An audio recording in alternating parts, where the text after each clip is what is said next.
Assalamu alaikum wa rahmatullahi wa barakatuh. Bismillahir Rahmanir Rahim. Walhamdulillahi Rabbil Alameen. Wassalatu wassalamu ala ashrafil mursaleen. Amma ba'd.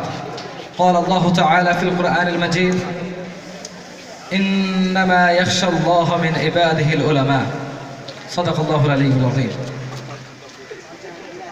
I'm so glad to join with you in this function, but I'm also sad that we are living in a post-truth world where the golden annals of Muslim legacy are expunged from the history books one by one. So I find it amicable to put forward some words on the role of ulama in anti-colonial struggles. My dears, it is globally accepted but conveniently consent to oblivion the role of ulama in anti-colonial struggle worldwide. Ulama were amusingly active in such movements as they were not defending mere colonial invasions on the native lands, but undesirable interferences on their faith and souls. It was their religious duty to safeguard the peerless faith from all vicious elements. Accordingly, ulama have acted in different periods of time. The legacy of those invincible accounts extends from west to east and Africa to Asia. So, let's begin with the anti-colonial legends imparted by ulama in our India. Our motherland India has a glorious legacy extending past thousands of years. Its history is an account of different civilizations and diverse cultures. I'm proud to remember that we have a majestic past and illustrious legacy in the bygone history. We lived with complete peace and harmony with every other Indian. But my brothers, as you know, the history wasn't so beautiful after the advent of colonial powers. They were here to write a different chapter in the course of Indian history.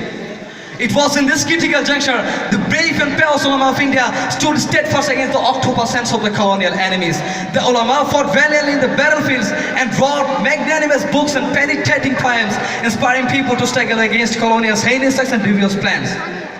It was the renowned ulama like Shah Waliullah, Sayyid Ahmad Raza Khan, Sayyid Ismail Shahid, Sheikh Zainuddin Makhdoom and Mamaram Sayyid Alawi Tangal who laid such an ideological foundation to the Muslim freedom fighters in their struggle against colonial and imperialist powers.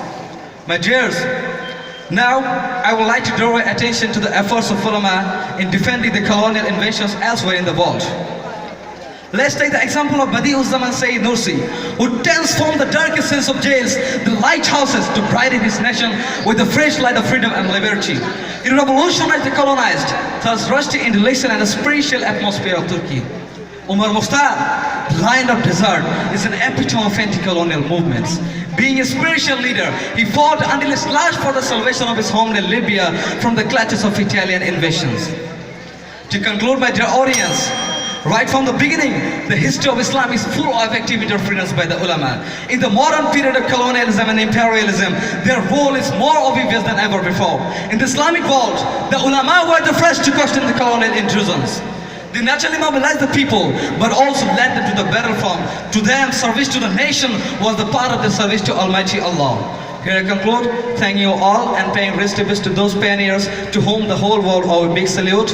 May Allah bless us all to take the pathways and complete what they left for us. Ameen. Wa akhiru da'wana alhamdulillahi rabbil alameen. Assalamu alaikum wa rahmatullah.